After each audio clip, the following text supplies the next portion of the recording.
Maayong udto mga manang, no? So, magluto ta og paniudto. Ang atong paniudto is rice. So, rice in a pot lang ang himuon nako. So, muna ako mga halo mga manang. Ako'y carrots, kamatis, green peas, garlic, onion, yan na po tayo chili.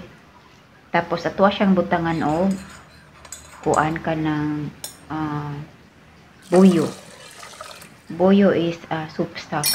Ang gigamit na ako mga manang is chicken para neutral lang ko. Di ba? May pa-neutral. Neutral ka din nga side. Easy ra kay mga manang kay di na nimo kailangan i-fried pa. Na kay rice, napakay sudan, di ba? Ana lang na siya. Simple ra kaayo ang atuang lunch karon. Nagingon, mo ni siya ang lunch sa mga tapulan. So, ako kay mahilig kog chili na siya chili for me ang akong mga foodie. Dayon, syempre kay instant man ni siya. Fried rice no instant. So, gibutangan ako siya og olive oil. Dayon, salt and pepper gamay para additional taste sa atuang rice. Diba? Pinaana lang yun na siya mga manang. Easy, Miss Lizzy. Kay lazy ang inyo hang manang karon no?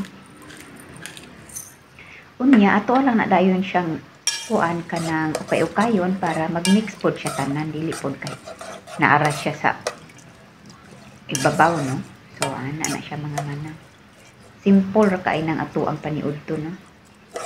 So, unya, well, maghulatan ng ato ang paniudto mga manang, maghagu-agua sa atong iring kay wa man tay bata sa pagkakaron. Wa pa man ang akong anak nganhi. So, kiri lang sang iring ang ako ang hagu-agwaon na. Snab ang naong ni Diki karon. Muna na siya akong iring, no? Tambok kaayo ni siya nga iring. Ikaw man na.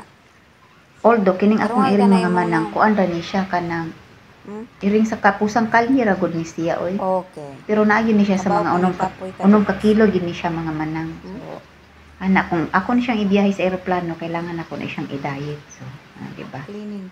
Una siya si Dicky.